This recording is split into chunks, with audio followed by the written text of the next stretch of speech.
Excellent. Good afternoon, everybody. Thank you for joining us today. For those of you who don't know me, I'm Dr. Michael Noyes. I am a lecturer in the Department of Criminal Justice and Sociology. We're pleased to offer you an opportunity to learn about the Dallas County Pretrial Department. And we have two of their supervisors, leaders here today to offer some insight, provide for a very detailed review of the Dallas Pretrial Department, and also to field questions after the presentation. What I'd like to do is introduce to you Mr. Jeff Segura. Mr. Segura is the manager of the Dallas County Pretrial Services. And then there's Tammy Ortiz on the farther right side. Tammy's also supervisor for the pretrial department in Dallas County. I usually have them in class. It's probably the third or fourth time, even more, that they've presented for me. And I usually have them in either my community corrections class or my corrections class, but that's all been online, and trying to coordinate that with my schedule and their schedule, it's been difficult to do. So once we get back to face, we will reintegrate that, and we'll do it in that fashion. So that having been said, I'm going to turn the presentation over to Mr. Segura and to Ms. Ortiz, and we'll be taking questions at the end of the presentation. So Jeff, Tammy, please. All right. Hi, my name is Jeff Segura. We are with Pretrial Services here in Dallas County. I'm going to try to start sharing my screen here. And let's hope I can get this from the beginning. Okay. Can y'all see it okay? Not yet. Not yet.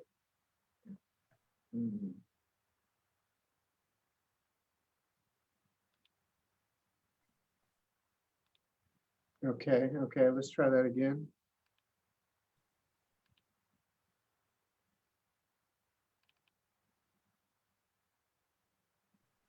There we go. Okay, so let's see.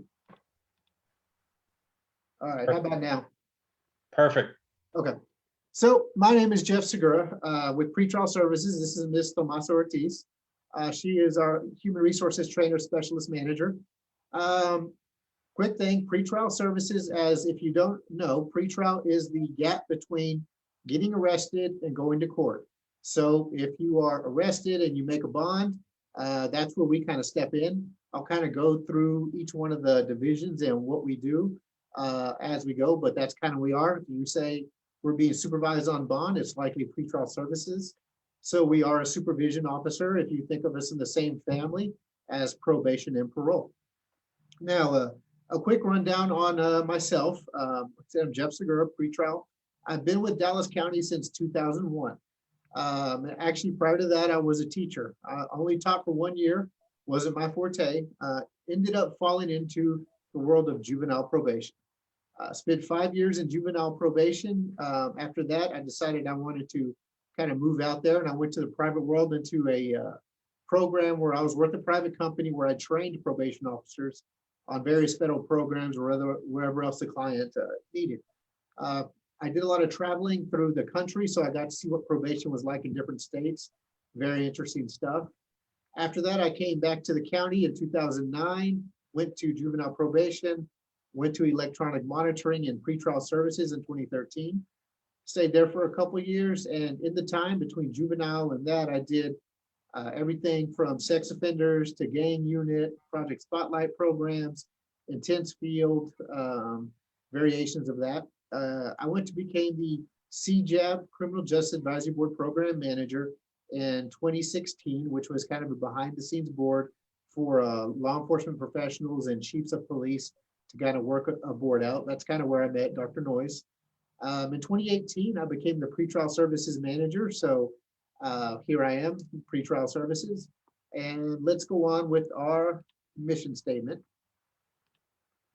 So the mission of Dallas County Pretrial Services is to enhance public safety by providing supervision for individuals released on bond to ensure court appearance and successful compliance with conditions of bond. So as I stated before, we are a supervision type officer like probation and parole. And when you are released on bond, you are giving conditions of bond set by the court. Our job is to enforce them. However, unlike probation and parole, in pretrial services, you are not what? And the answer to that, if we were, I was face to face, I'd be pointing at people here, but you are not guilty. So we have to look at our philosophy a little bit different. Is we are dealing with people who are pending the court system, yes, sometimes horrible crimes, sometimes minor crimes, but they are not guilty yet. And that is something that we need to take into account when we supervise people.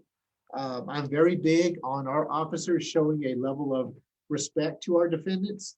Over the years, I was sat and next to and worked with many officers who I thought were a little rude to defendants, or, and there's a difference between you can be a little mad sometimes, you can show them you mean business, but at the same time, there's a level of respect that I think is due to our clients.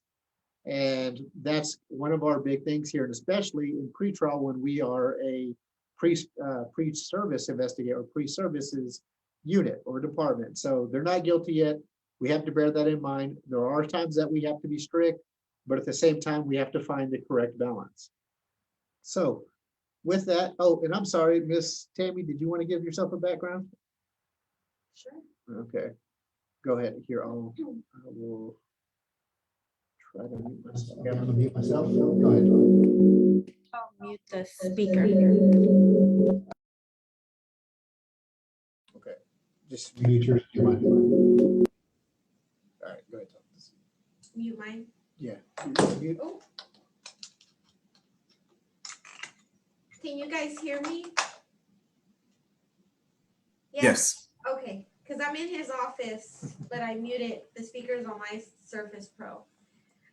So my name is Tomasa Ortiz, and I am currently, I guess I would do a little bit of everything. I'm the training manager. I do some HR things that need to be taken care of, but I pretty much started upon graduation. I actually graduated from UNT Dallas, but it was pretty new whenever I graduated. They only offered junior and senior level classes, which I know now they offer, the 4-year degree. But I started out with Sentinel Offender Services, which is the company that does our electronic monitoring and actually covers our drug urinalysis. So I started with them. I was with them for about 6 months. And around that time, since Sentinel was working closely with Pretrial Services, they came up to me and said, hey, we have an open position with our alcohol monitoring unit. So I decided to take that position. So I started working in the alcohol monitoring unit with Pretrial Services. And I joined Dallas County December 2012. Within that unit, which we'll go over here shortly. So I worked supervising defendants that were out on bond for DWI related offenses. And then from there, I was promoted to work with our general pretrial release unit. With that unit, I help release low-level offenders and help them get a low-cost county bond. I supervise them. And then I would say a year into being with General Pretrial Services, we began discussing the creation of a mental health unit. So I was part of that initiative of creating our Smart Justice Unit, which is what we call it. Our Smart Justice Unit is our unit that supervises the defendants out on bond that have a mental health diagnosis. So then I became a part of the Smart Justice Unit. And then sometime, I would say a year or two working with that unit, we created a specialized caseload for our competency program. So I was given the opportunity to have that specialized caseload of supervising defendants that have competency issues. So with all that being said, I've worked almost all of our units except for the ELM unit and our intake unit, but I've been a part of, learning and just just being part of the initiatives that we have here within pretrial services. So again, now my current position, I am the training manager. So any new employee that comes and joins our department, I'm a part of their training. And then I'm also a part of, just the special projects that we have going on as today, any presentations that we have. So I just kind of have my hands involved in all the units that we have here. So that's a little bit about me. All right. So that's Tammy. She's the person that we go to for almost everything around here. All right. So this is our department. Oh, I guess I need to update something here. Dwayne Steele is our deputy director. We see I'm the manager here. We are technically under CSCD, which is adult probation, but we pretty much work independently from them. You can see our various units, and we're going to go through each one of them. So let's start with our oldest unit, which is general pretrial. We have 5 positions in general pretrial. This is our oldest unit, and this is what created our pretrial department. Their job is to go in the jail and review people who were arrested and determine if they meet eligibility for release. So essentially that we're looking for is low-level offenses that have been determined by the courts, by the Dallas County Commissioner's Courts, that we have what's called delegated authority to release. So we have the ability to release them if they meet certain criteria as far as both their bond amount, their offense, and their offense history. So with that, once we get them released, they call in, check in with us on level 1, 2 call in per month. Level 2, they come face-to-face and a call in. Level 3 is 2 face-to-faces and 1 phone call in a month. Now, here's the problem with this unit. If you go back when we started it around 2008, 2009, the jail population of Dallas County was much higher. So as a result of that, there were a lot more what we call low-hanging fruit, a lot of offenses that were on the lower end of the spectrum that we could get released. If you fast forward till now, the jail population is actually lower, and there's a lot less people who get arrested for some of the lower offenses, or if they are arrested, a lot of them are going to get PR bonds already. So while there are 5 positions, we actually only have 2 right now who are working general pretrial. The other 3, we have to move to our electronic monitoring unit, which we'll get to in a minute, if that lets you know where we're kind of going. So while we have, right now, we're supervising probably around 200 or so, 250 right around on general pretrial, which is being supervised by 2 officers right now, both of them experienced. And I'll also tell you guys, our general pretrial, all our officer level positions require 2 years case management experience. So most of the people who are coming in from probation or parole, and very occasionally another pretrial department. But most everybody is coming to us with some level of experience. Only in the past couple of years have we kind of built internally where you can move through the ranks of our department and go from the entry-level positions to our officer positions. But that's kind of what we're looking at with general pretrial. So as we can see here, we're going to release class A, B, and some felonies, low-cost county bond. So it only costs you, if you use our general pretrial bond, $20 or 3% of the bond amount. So we verify the data. So what we do is they interview them. They have to verify a residence, and they have to live within Dallas County or the contiguous counties. In other words, Dallas County or a county that touches Dallas County.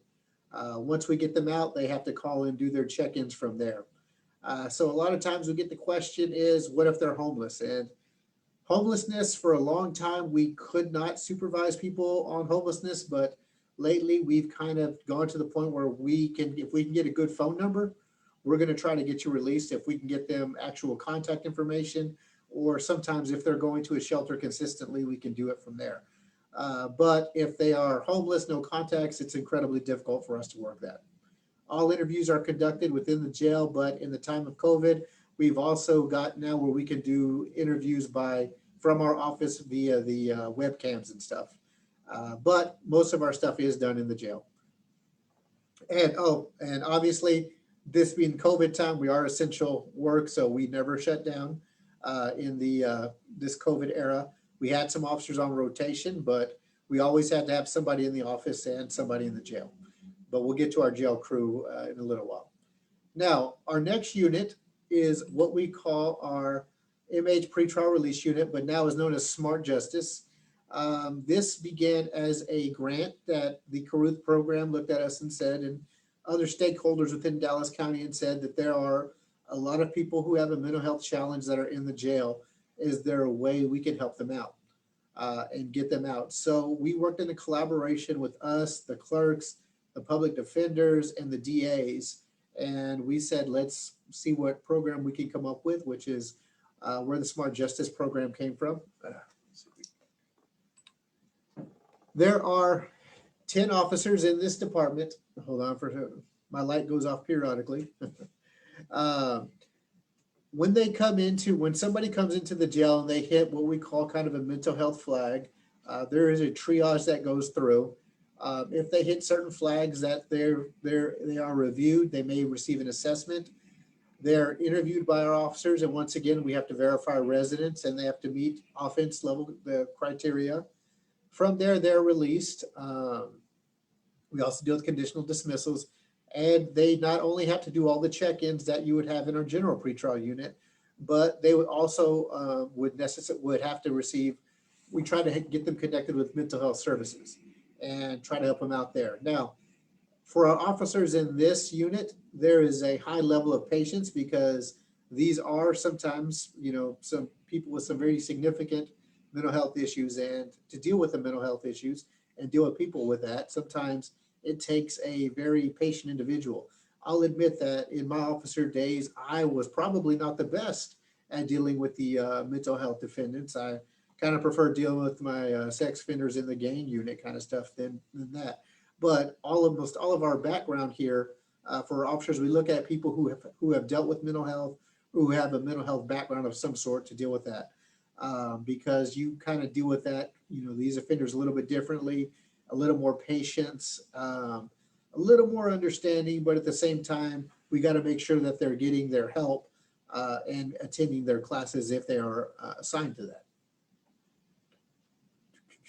Now, I know I'm going kind of fast, this being online, but when we get close to the end, we'll take as many questions as we have time for, or as you have time for.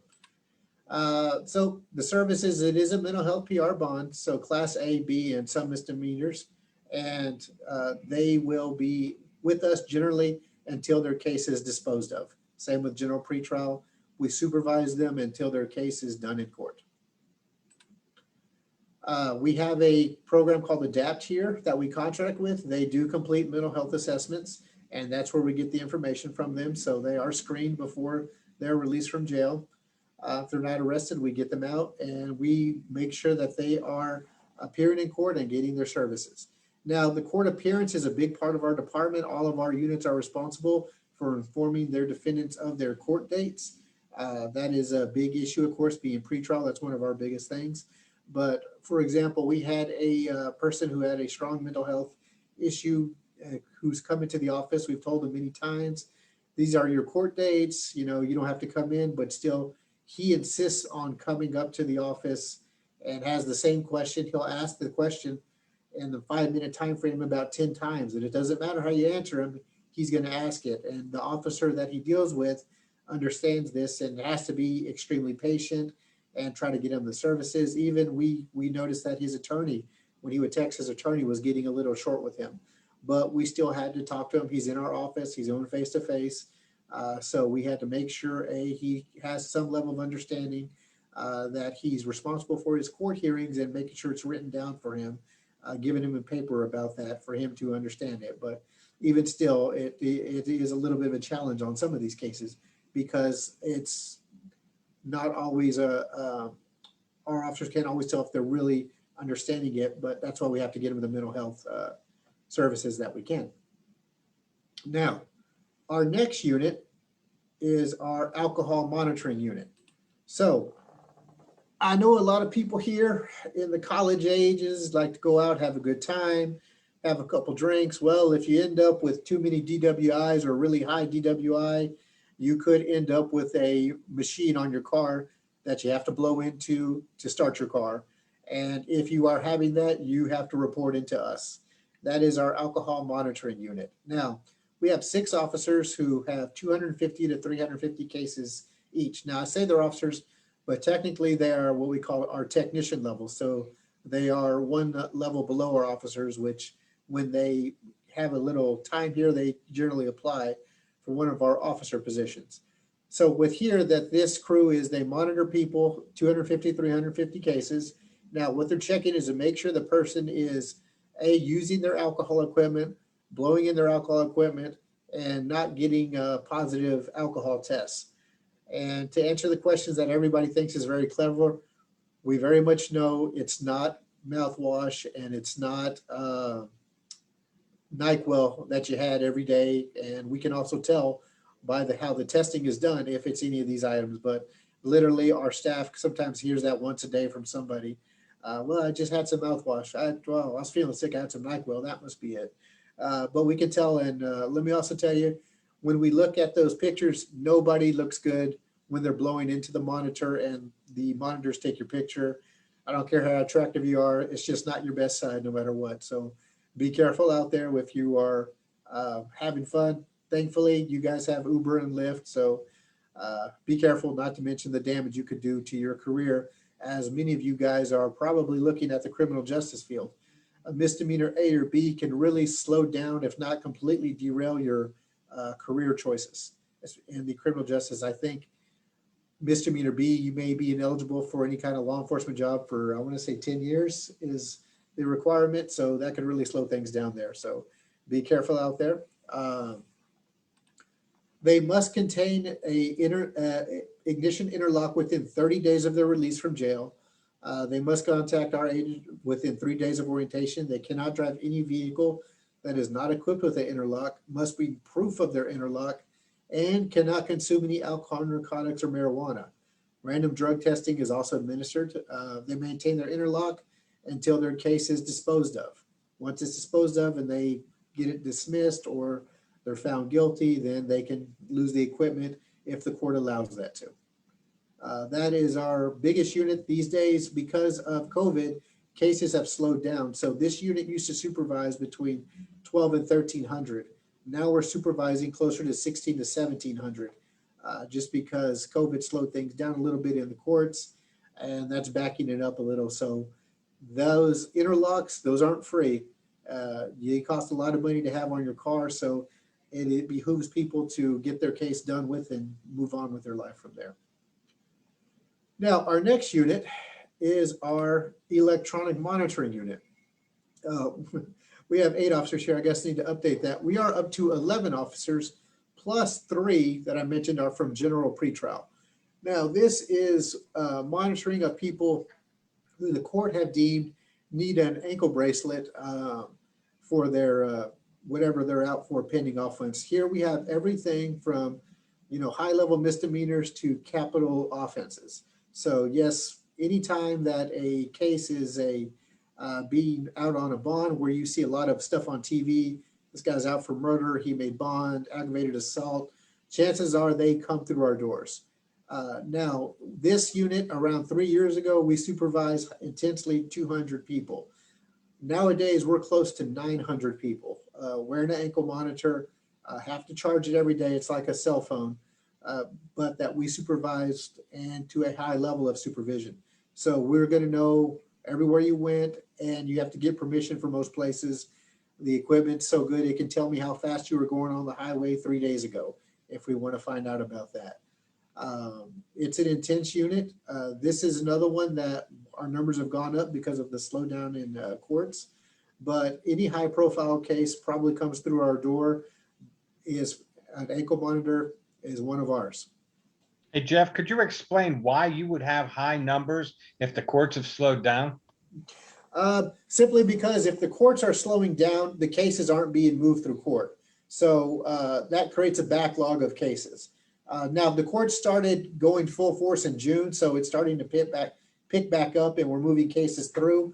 But I'll also tell you on any high level or high offense case, they don't dispose of those quickly. And a lot of times, as any of y'all who dealt with the criminal justice system know, those cases can be reset a bunch of times and redone, another hearing, another hearing, another hearing. we've had some people wear an ankle monitor pending court for up to 5 years once. Now, that's a long time to have that monitor on your ankle, especially when that's time is not going towards your sentence, should they be found guilty. They're found innocent, or the case is no bill or whatever, then it's removed and you move on with your life. But with the cases, with COVID slowing things down, it made it so cases were not moving as fast as people would like to. And especially if you talk about jury trials, doing a jury, that slowed down, although we picked it back up now. So right now is a bad time to get arrested. Your case could be a minute in court, if not a few years from there. So for those participants out there, this is, again, all pre-adjudicatory. So these are people, as you've said, that aren't guilty. They are just not sitting in jail. They've been released at pretrial. They're all waiting their trial. So if the courts have slowed down, then your numbers just continue to pick up. And if any of them are found guilty, they're probably going to look at moving over on the other side of your realm, and that would be looking at probation. They could get probation, but because we have so many that are high level, a lot of them do get prison sentences. When I came to pretrial in 2013, I was electronic monitoring. I had a lot of sexual offense cases and testified in a lot of those, because now where we testified, especially on electronic monitoring, is nothing to do with guilt or innocence.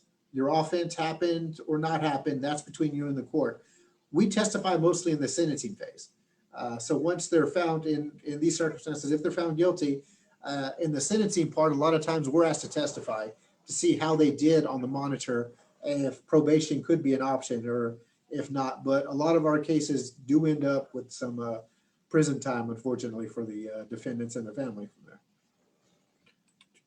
Excellent, thank you. Yeah, ELM caseloads. Now, ideally, we used to say we'd like around 35 to 40 defendants. Now we're closer to 65 to 75.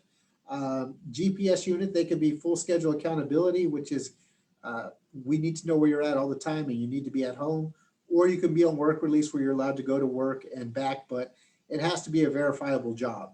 So it can't just be, I go and occasionally work here and there, but we need something with a paycheck and we're something where we could verify your work and what you're doing from there. The courts generally determine that they will be on the monitor until their case is disposed of, although sometimes they do get released from there. But until then, you got to wear that monitor. And it is like a cell phone. You have to charge it once a day, plug it into the wall. It is no fun. No baths. You have to take a shower. But, you check in with our officers sometimes every other week, sometimes weekly, depending on your circumstances, as well as drug and alcohol testing will be required. Once again, officers conduct these interviews in jail. We have to verify information. We check their GPS almost daily. They report to their offices. We also create zones. So if this is a family violence case or an aggravated assault, if we get the defendants or the complaining witnesses information, and we set up a zone of an area of town when we tell the defendant you can't go to this area. And we have a warning if they go near that area. If you cut your monitor and run, we get notified, and we a lot of times are going to have to put a warrant out for a person if they cut their monitor off. We have all that set up to go 24/7 with the cut and run. So, in the old days, sometimes a few years back, we would sometimes wait till the next morning, but now, because we have a jail unit at 24/7, we can operate 24/7 on, if you cut and run, we can request that warrant right quick. They remain on program till it's done, and officers in constant communication with the judges, DAs, law enforcement, and complaining witnesses. Now, our last unit is our newest unit. This is intake assessment.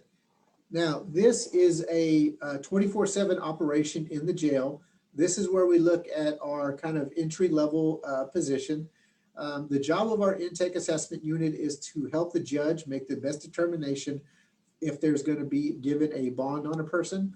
And how do they do that is to say it's part of bond reform in Dallas County, where there's some, there's some lawsuits going on. And one of the areas that we decided to look at as a county is having our intake assessment unit created. and conduct a financial affidavit and an assessment of risk on people coming into the jail. So this information, we interview everyone coming in the jail.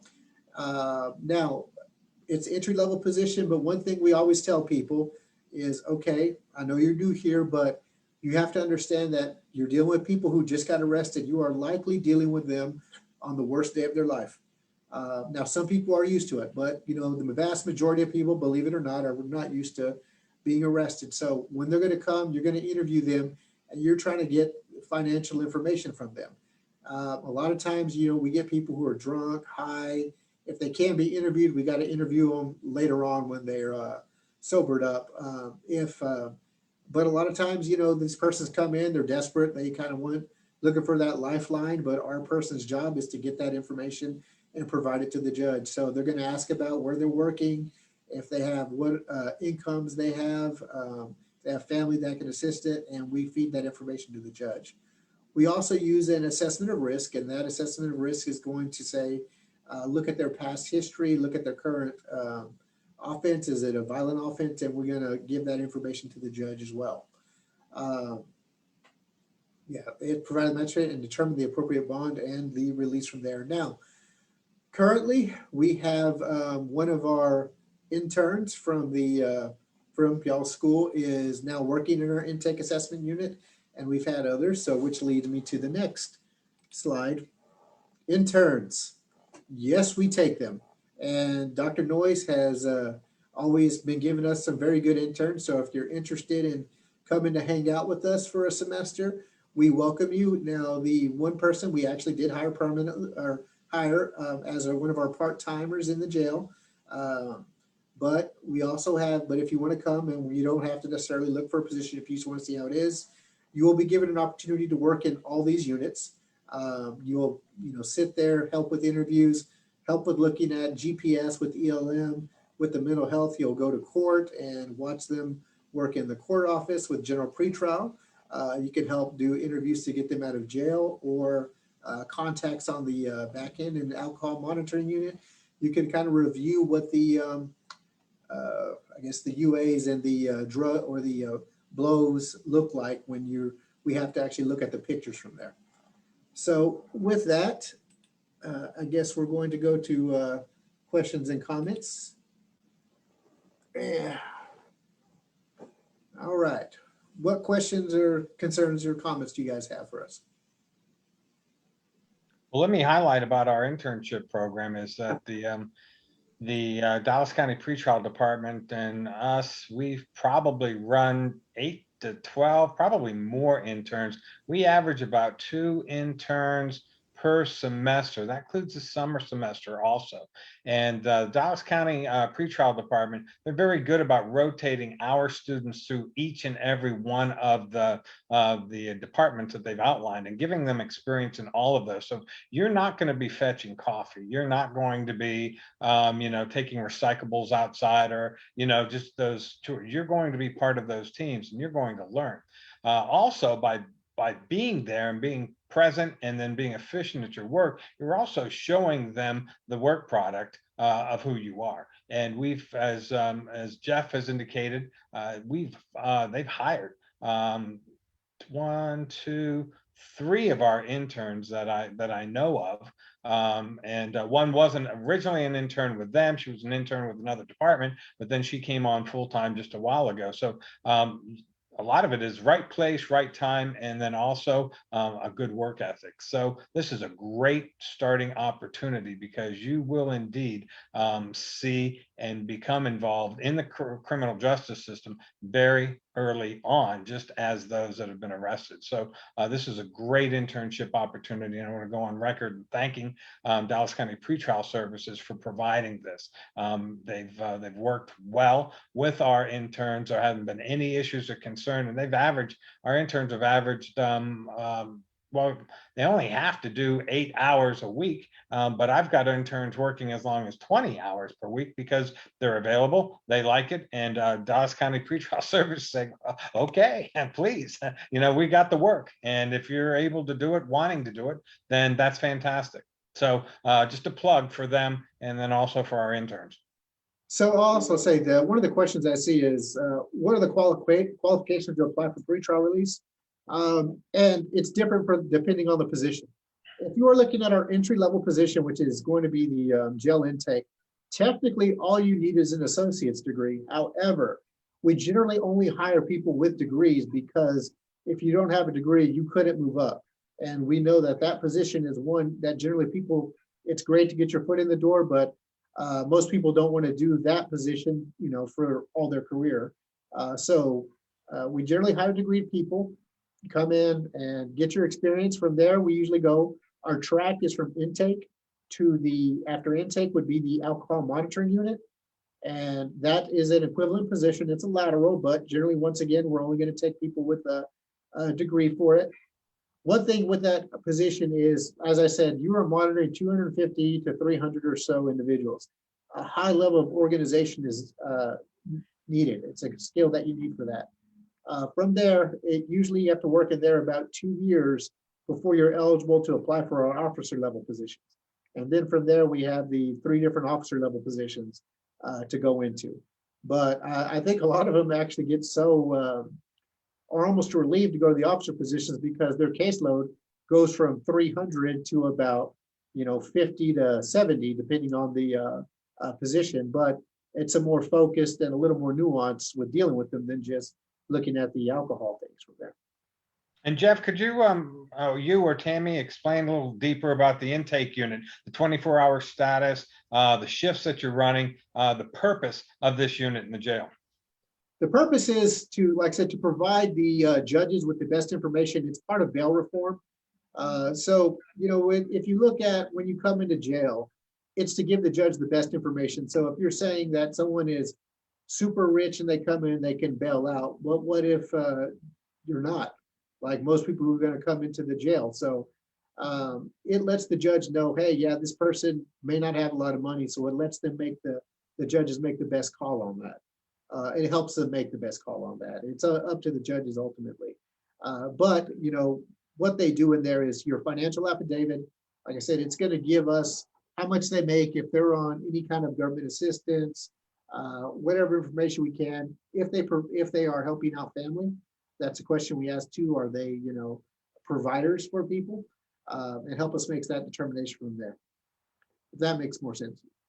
And because people are arrested at all times of the day, there's a need for 24/7 for that information. Because I think you mentioned early on that it used to be you'd catch them in the morning, when you guys came, and then you would start the whole process. But now it's become more evident with the numbers coming in and the information, then also with bail reform, that you need to catch them as they're caught, so to speak. Well, the intake unit had, for the financial risk assessment, that was kind of new for us to start that. Now with the ELM, electronic monitoring, we were kind of catching that only during the workday.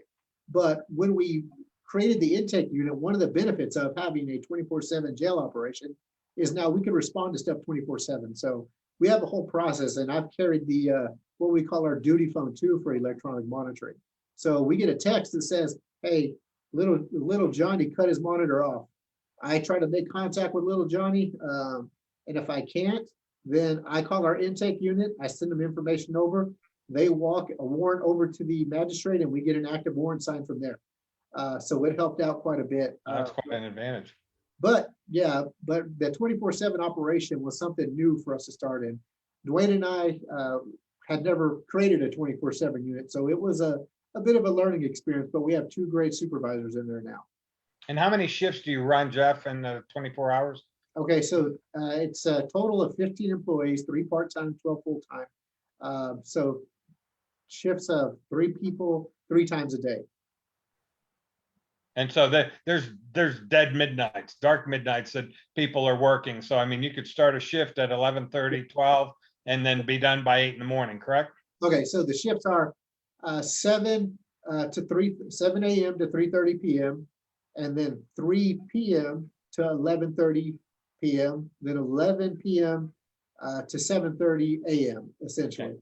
So there's always, so we created an overlap of 30 minutes between each unit, between each shift. So there could be some decompression time and to talk about what's going on and what's jumping off in this past unit. We also have a swing shift that does 4 10-hour days that we use to cover the other gap. So they work 6 a.m. Sunday and Monday to 4:30 p.m. And then they work again at night on Thursday and Friday, 10 p.m. to 8:30 a.m. So, that's a tough schedule, but at the same time, I think if I were working that, I'd want that, because you get off work at 4:30 on Monday, you don't have to go back into work till 10 o'clock on Thursday. So you got a little bit of time off there. Well, it's not unlike a police officer who's taking certainly coming on board for the first time. He or she is going to be assigned to the night shift, and they're going to be on the night shift for a while until they experience that, and then an opening comes up and they can bid into a daylight shift or another more comfortable shift. Yeah, and we often tell them when we hire people for intake is, I'm not guaranteeing you a shift. I'm not going to say this is your shift. Now, we do have set schedule shifts, so you probably won't rotate that much. You'll be a set schedule till you find a new shift, but at the same time, we don't promise them to say for sure you're going to have this schedule. We kind of need you to be flexible. And is there overtime offered? There is, and that is a new thing. That's something I got done in the past 6 months, is we do offer overtime now. Before, we only offered comp time, which, man, that's a headache, because it is keeping track of it for later. So I'm borrowing Peter to pay for Paul is all that does. But yeah, we do offer overtime in that position. That is our only position that we have that offers overtime. Everybody else does not get it, but jail staff get that. But it is an essential position. Now, you hear essential a lot in the time of COVID, but our jail intake was essential before essential was cool. In other words, rain, sleet, or snow, or pandemic, you have to be at your post. So with this being an essential position and overtime being offered, essentially, you can hold somebody over. If somebody can't come in, doesn't come in for whatever reasons, you still need to provide for the service. So you may hold somebody over and provide for overtime until such a time somebody else can come in and relieve them. Would that be the correct scenario? Yep, it is not the most popular thing we do, but it is, as people who've done this kind of work, it's called the stay over list. And sometimes you got to stay over to cover holes and to fill it, but yep, that is absolutely the case. All right, so I don't, do we have any other questions in the chat, Arthur? No, sir. Well, we do have one. How long do you need to stay in intake before you can move up? Well, the move is technically to a lateral, so there is not a set time, but a lot of times it's going to go depending on the openings. So it's not like you have, oh, if I'm in here 6 months, then I can move up. There has to be an opening in that position. Someone has to leave, and then someone moves on from there. So in order for our intake person to go to our alcohol monitoring, then alcohol monitoring is regular 8 to 4:30 hours. They have to be doing well in the position, and B, there is, I wouldn't say it's all seniority, because we have had some people who are outstanding, and I'm also going to throw out the other truth that can get you to jump ahead of other people. And does anybody want to guess what that is? What skill that is? That has helped people jump other people in these positions? Oh, bilingual. Bilingual, that's right. More than once, we've had some people come in who were newer, and they got to jump over other people because a bilingual position came open. So besides Spanish, are there other languages that are coming through that you're going to find yourself in need of having employees that have the ability to speak? Well, that is a good question. We actually have one who speaks Korean, and that has come in extremely handy when there have been some recent arrests in the past year or so. I guess we'll just say that there have been areas where it has helped us quite a bit. Those are the languages we have now, and the officer is in electronic monitoring, and she was telling us how she never thought she'd get to use her Korean. And here you go. But there is translation services, because occasionally you do get somebody coming in who speaks a language that we're completely unfamiliar with. We've had some, like, per se, Farsi or or Russian or something, and frankly, we just don't have those. So we do have to look for translation services through the courts. Excellent. What type of degree is needed? Generally, we look for criminal justice degrees, but I'll be honest with you, my degree's in history. So it is not the be end all to be a CJ degree. We have plenty of people here with psychology, sociology, social work. So, you know, we are pretty open as depending on your background too. Other questions? I did see, and I'm gonna bring somebody in to take her mic. I can see one of our current, I see one of our current interns, Julie, is participating on this Zoom chat. Julie, would you mind a couple minutes just outlining your experience as an intern, if I may?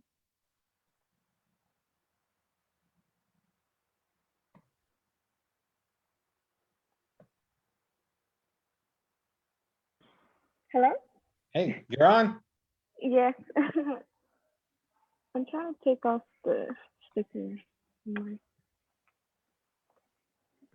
Well, just tell us a little bit about yourself and your degree and how long you've been working at the Dallas County Pretrial Services Department. Okay, so my name is Julia. I started interning at the pretrial services in August, I believe. So the beginning of fall semester. And so far it's been really good. I've learned just as Jeff and Ms. Ortiz and Dr. Noel said that you get to intern and learn about all the departments they have. So I don't stay in just one department. I've been with the alcohol monitoring, the electronic monitoring. I've been with intake. And it's not all printing papers and serving coffee. I've done a lot more than that. And they're really good at explaining everything. They don't just leave you there to do a task and they don't explain. So you're able to do everything that they said throughout the PowerPoint. And it's been a really good learning experience. Julie, I also noticed too that you're only required to do 7.5 to 8 hours a week. How many hours are you putting into your internship weekly? About average 18 to 20 hours. So I go in Monday, Wednesday, and Fridays from 9 to about 3. So was it Jeff or Tammy that suggested you come in 20 hours a week? I'm not gonna. It's neither. I'm putting you out there. What I was trying to say is you're coming because you're enjoying it and you're also learning being there and you're also showing your work ethic by doing so also. So that's fantastic. And I just wanted to share that with the people who were on the line. I didn't mean to put you out there like that. But No, that's just an example of a student who indeed enjoys the work. Both her supervisors or more are there to support her and are indicating that if you want to come in for more than 8 hours, we certainly have work and we'll make work available. And they certainly have. And Julia has taken advantage of that. Yeah, good. Oh, can you hear me? Yes. Okay, so that may be on me. Julia has been a big help. I think it may be my fault that she comes in all those hours, but she's been a great asset around here in the office. As we've stated before, when you're an intern, we don't just have you go grab a piece of paper from the printer or, you know, simple tasks like that. Whenever we get interns, I make sure that they're pretty much hands-on with the officers. So whatever the officers are doing, that's what I want the interns to learn how to do. So like I said, I just wanted to give Julia some kudos because I've had some projects I've had to work on with caseloads and with the systems that we use. And she's been able to learn pretty quickly. And she's been able to use the current systems that we use, whether it's our court system, our case management system. She even did a few expunctions with one of our clerks. So I just wanted to give Julia some kudos on all the help that she's provided these past few weeks.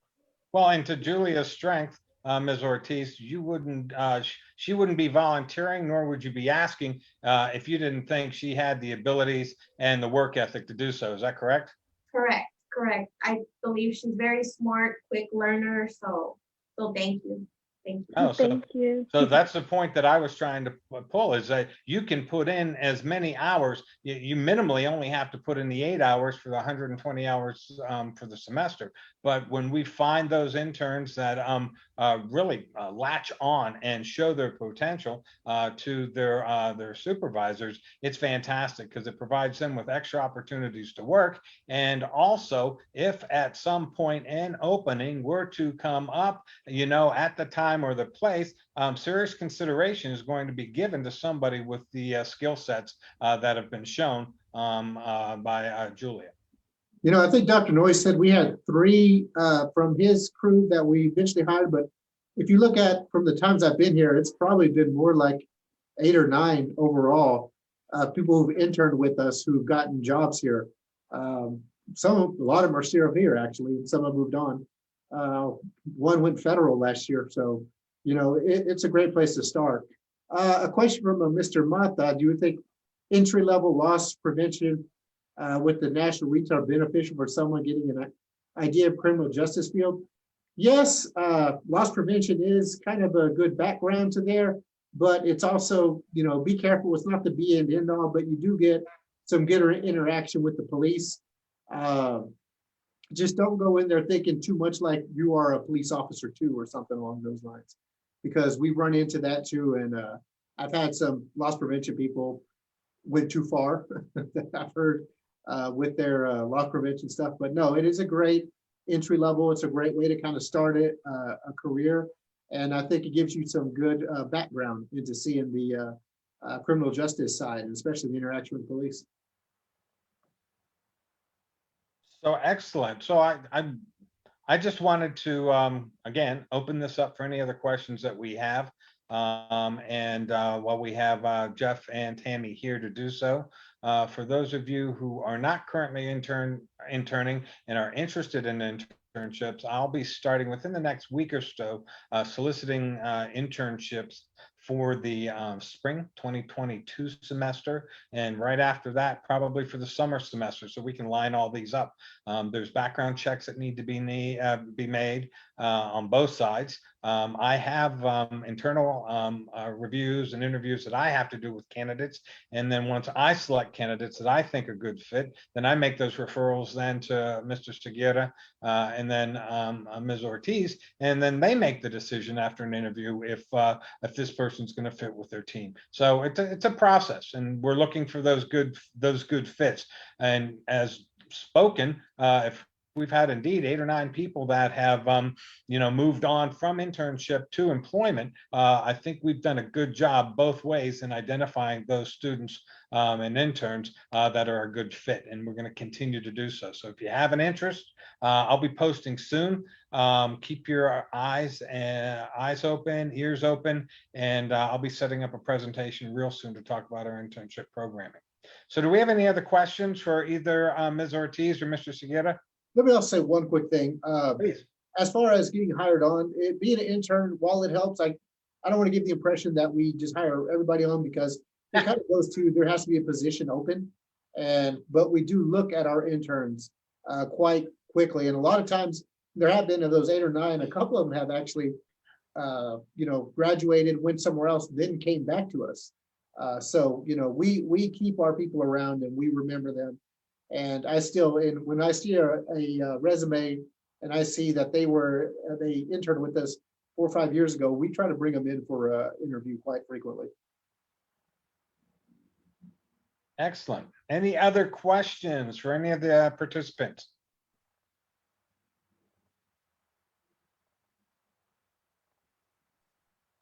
All right. Well, if we don't have any questions, any more questions, what I'm going to do is I'm going to, oh, well, here is one. Are there any positions open at this time? Well, we literally just filled our last 2 part-time positions, but if you are interested, Dr. Noyes has my email. You can always send me a resume and I keep those on file, because we do get openings in the jail intake area.